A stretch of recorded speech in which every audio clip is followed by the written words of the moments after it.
Welcome back to A2Z with Aman and Zubin. I'm Aman. Or should I say Z? I'm Zubin. And if you're new here, welcome. This is a show or a podcast where we unpack the most important trends in fintech, payments, and the digital economy, one topic at a time. And if you've been listening to us since episode 1, thanks for sticking around. Today's episode's a juicy one. We're talking about stablecoins, not just as a crypto thing, but as a full-blown global payments infrastructure shift. Yeah, and exactly. And I guess to quote the founder of Sequoia Capital, Don Valentine, stablecoins have found product market fit. And they've really moved from the speculative sidelines to a serious infrastructure.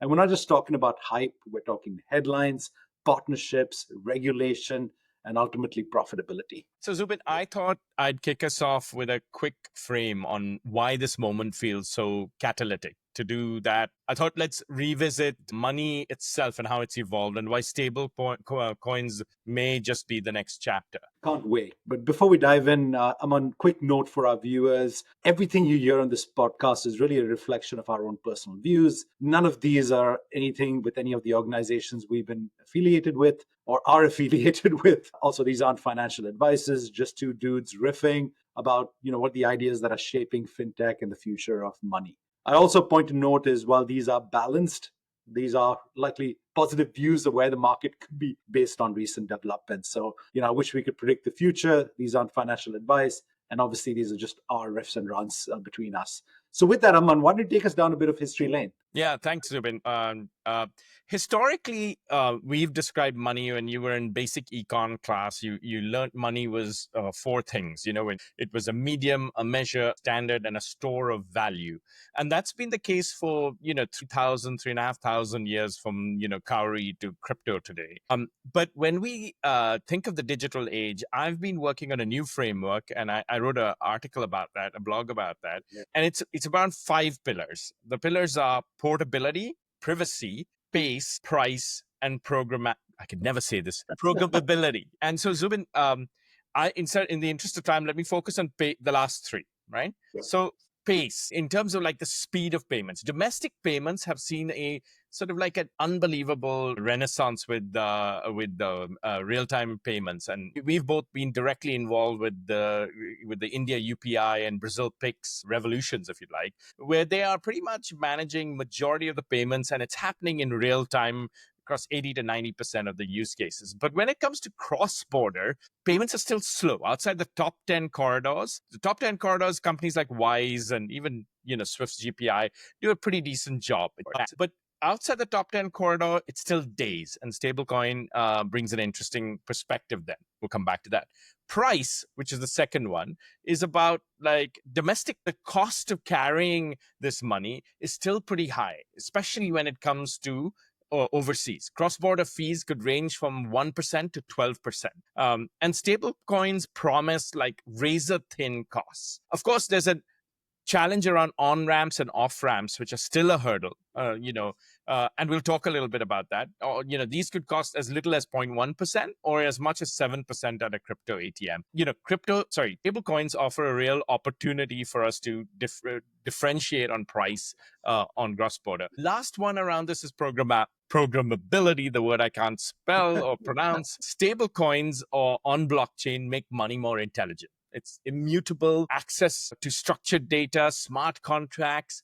Money moves on instructions, faster, safer, and smarter payments, if you'd like. And this is just not theory, right? Stablecoins are making headlines. We're talking about acquisitions, integrations, regulatory movement. It almost feels like the financial world are converging on this. And Raman, maybe you could talk through some of the momentum you're seeing in the market right now. Yeah, it's been fun to catch up on what's happened. I think it's just the day before that StableCon just concluded. And I know we know somebody you wanted a shout out there, didn't you? Yeah, no, Nick's been fantastic, a fantastic colleague, and he's done some fantastic work with This Week in FinTech and, of course, StableCon. So a real shout out to you, Nick. So with StableCon behind us in the last couple of months, I took a look at all the news that's happening. And I think there are 3 bunches. There's players, capabilities, and regulators. Let me talk you through what's happening in players, right? So again, Ripple goes and buys Hidden Road.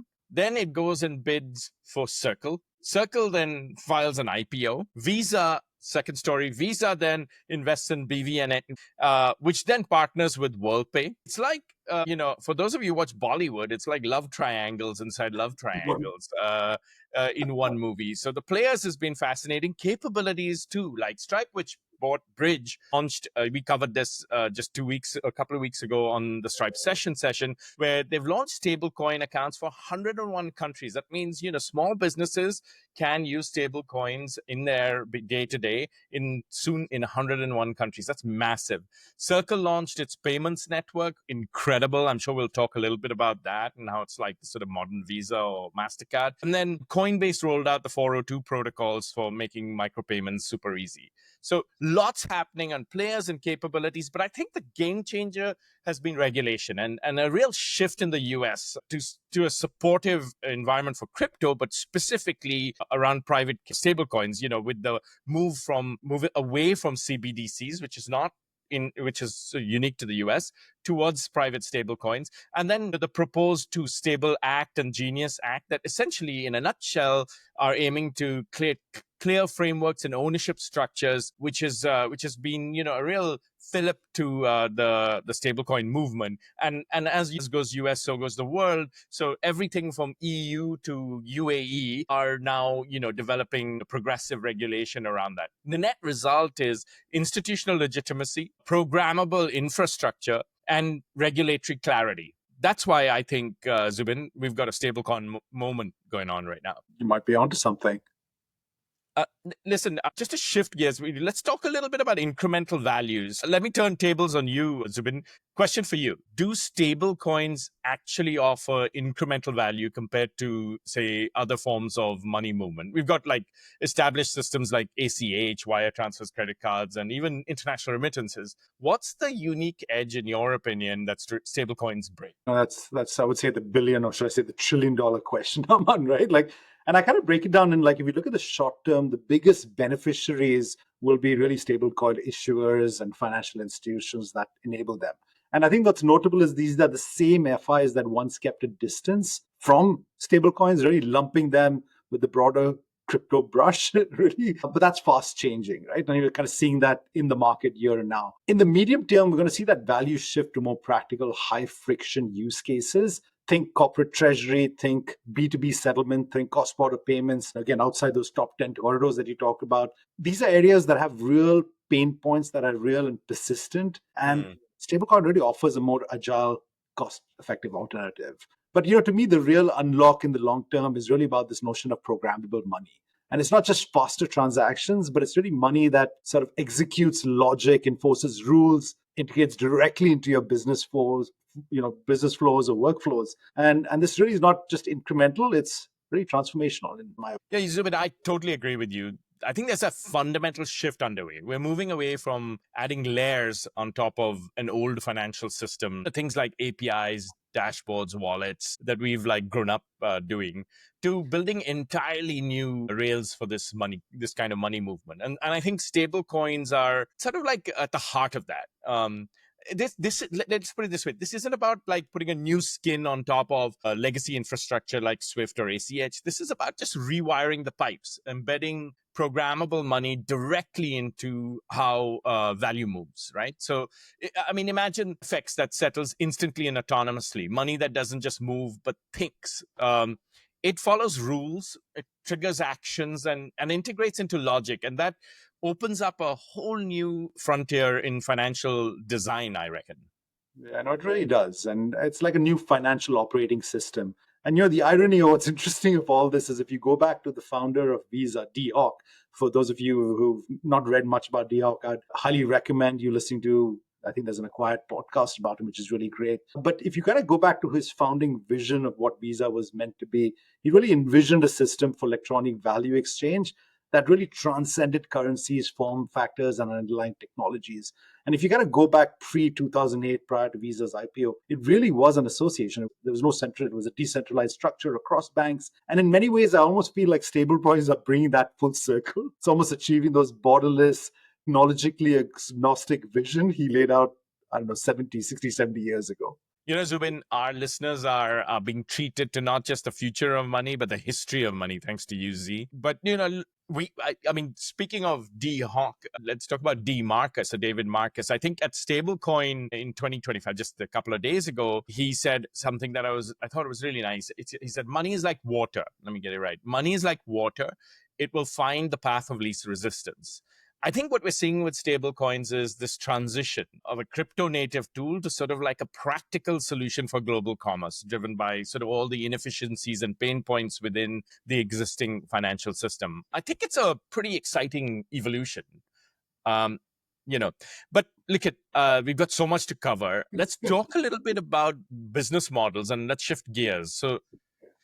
So, Zubin, with this expanding utility, are companies actually building viable, sustainable business models around stablecoins and across the value chain? Absolutely. In fact, like it's clear that companies are finding diverse ways to build profitable ventures in this space. And maybe useful to just break it down in the three use cases we just spoke about. I think the first one really is around issuance. And this is where we're seeing the maturity of stablecoin ecosystem really shine. And take Circle as an example, leader in stablecoin issuance, has launched an IPO. Again, a huge testament of sort of the viability and profitability of this, really signals a level of confidence in terms of revenue streams and long-term profitability of someone like Circle. I mean, another good example of this is maybe Tether. Again, maybe somewhat questionable, but nevertheless, the largest stablecoin in the market. And if you look at just purely from a business viability, I think I read a stat that they earned somewhere close to about 13 billion in profit. Again, demonstrating that immense profitability as a business model around stablecoin issuance. I think number two is really around Treasury. And again, the use case, we talked about it earlier, but a testament of that is Stripe's 1.1 billion acquisition of Bridge. And it really underscores the increasing confidence and viability of stablecoin for corporate treasury use case. And Yep. I love this example. And as we were prepping for this, we were looking at, what are very different, good, really real life examples. And I think that one that came to mind really loud and clear is from one of Bridge's existing customers, Starlink. Again, operates in Argentina, a country historically that is facing high inflation, stringent currency control. Starlink Argentina receives payments from their local customers using a platform like Bridge. They can now quickly convert those to US-backed stable coins, whether that's USDC, or I think as even Bridge's own USDB, and then immediately hedge against the local currency inflation. And now they can take these stable coins, transfer it across the globe, across the blockchain network at significantly lower transaction fees, and obviously potentially lower FX fees as well. Yeah. I just to interject for a second, I think this is a big one, right? I think another company that has been doing this is Ferrari. If I look back at crypto, you saw things like companies like MicroStrategy sort of very big into crypto and sort of championing it. But again, it's harder for established corporations to get behind that stuff. Whereas what Starlink and Ferrari and tons of others are doing is I think they're showing you like they're showing how stablecoin can sort of iron over a lot of the sort of complications in treasury solutions today offered by banks. I've spent the last 3 years, partly working on those treasury solutions, and there's a real opportunity to change that. So yeah, I totally agree with you. But look, I'm killing your flow. No, no, no, You no. had another point. One more point. And I think like the third, so issuance, we talked about treasury. And I think the third sort of business model is really around cross-border payouts. And I think this was a great example of BVNK and WorldPay's partnership, really highlighting this use case. And so to bring it to life, let's just take an online marketplace that needs to pay thousands of sellers and potentially freelance service providers located across Southeast Asia, Latin America, Africa, Europe, India, whatever that may be. If we think about the traditional banking rails that were used, these were like essentially numerous small value cross-border payouts that are slow, costly, and immensely complex. Again, going back to your experience. And so what this partnership really enables is the marketplace can just instruct WorldPay through the Yeah. partnership with BVNK to send payments to stablecoins. And then almost instantly, these recipients can then transfer them into their own digital wallets. And I think the stat WorldPay sort of put out with BVNK is about 180 markets. And again, it'll slowly roll out, but massive, massive opportunity. And then the recipient can either hold them in stablecoins in their own wallet or convert them into their local fiat currency through local exchanges, etc. and potentially even use them for transactions. I think you're spot on. I think there's a fourth use case, if I could add to that. I think stablecoin balances for merchant acceptance is really, really powerful. I was in the UAE last week, and there's a real focus on that. People are using stablecoin to buy shit. So it's getting serious. I think we talked about sort of stablecoin, or being about 10% of crypto, or I think it was 2.6 trillion of that crypto pie. I think this can go very, very quickly from 10% to 20%. With use cases like the ones we just described. And I'm not a betting man, but if I was putting my money, and please don't take my advice, financial advice, I'd put it on the first three use cases. I think the merchant acceptance, I think we're still got a ways to go for it. What are you saying? Don't bet on what Aman says. Look, I would agree. No, with let's you. shift gears. I would agree with you. Yeah. Let's shift gears. I know we're running long, I think, but shifting gears, we know stablecoins are not the only show in town, right? Like, and when we were prepping for this, we were talking that plenty of other pretenders sort of to throw their hat in the ring as the next big thing in money, and whether that's CBDCs, tokenized accounts, even just pure crypto itself. And in fact, as we were prepping for this, I was checking Bitcoin just in this year has sort of shown about 13% north of 100K in terms of value. What do you think this plays out, right? Where does stablecoin fit into this bigger picture of I know. I wish I was like Chamath Palihapitiya and sort of invested my savings in Bitcoin and all of that stuff. But unfortunately, listen, we're not crypto bros. Yeah. But I think you're right, Zubin. I think the real issue is the speculative nature of pure crypto. That makes it sort of like a less reliable alternative. I think CBDC, even though the US is sort of not thinking about them, other places, I'm in Singapore, thinking really deep and hard about it. These rely heavily on government and regulatory policy, and that takes time, right? And it's the same with tokenized accounts. These are built by commercial banks all over the world and are being built. In fact, when we were at Google, we built one of the first of these in Singapore with the largest bank here. And it took a lot of time and patience in what is probably one of the more progressive regulatory environment. So my take on these three things is like it will take time for this tripartite of stablecoin, CBDC, and tokenized account to sort of become a flywheel. But I do think stablecoin is the sort of the accelerant in this flywheel. With you on this, and I think I would even go one step further in saying like each of these form of digital money, so to speak, caters to sort of different use cases or regulatory need. And if I could interject on this, is like CBDCs might really focus on the consumer privacy and monetary policy aspects of the digital money. Tokenized accounts really might be speculation, again, interbank settlement, maybe wholesale finance. And stablecoin, the use case we talked about, Treasury, B2B settlement, cross-border payments. And I suspect it's not necessarily a zero-sum game, but rather like this diversification of digital money tools tailored for various purposes, driving more interconnectedness and efficiency in the financial ecosystem. Yeah. Now, Aman, before we close, like I know there's something you've been noodling on for quite a while as it relates to sort of stablecoin and dollar. And so I'm going to turn this floor to you because I thought that was a really interesting perspective as we were prepping for this meeting. So I'll let you take the floor for a second.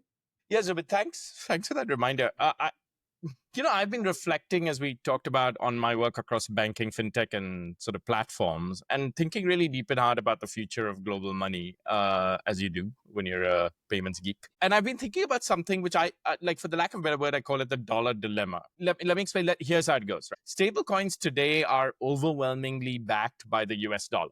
And that creates two very different and potentially polarizing implications. On the one hand, on the bull case, if thinking from a US perspective, on the one hand, this could dramatically accelerate dollarization in many parts of the world. For individuals and businesses in emerging markets, stablecoins offer sort of frictionless access to the digital dollar. Without going through US banks, you could access US dollars, and stablecoin could sort of become ubiquitous. This could, if you're a small or medium-sized economy, this could lead to like significant capital outflows, weakening of domestic policy, and potentially even like loss of monetary control. So a real plus potentially for the US and potentially some challenges for small and medium-sized economies. On the flip side, stablecoins might also weaken the dollar's dominance. Why? Because Programmable money can be denominated in whatever currency you want, euros, yens, a basket of currencies. And once this technology becomes more prevalent and agnostic,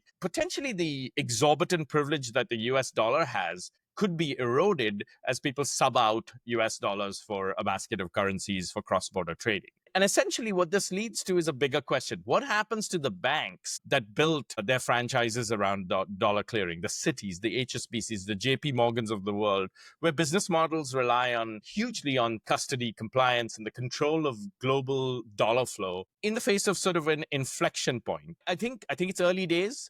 We're not just watching a technology emerge. I think we're watching global money evolve in a real meaningful way. Yeah, like I'd almost call that the macro mic drop. Maybe a perfect way to wrap up today's deep dive, right? Like, thanks, Aman. I mean, I really enjoyed this. Yeah, thanks for listening, everyone. And we'd love to hear your thoughts.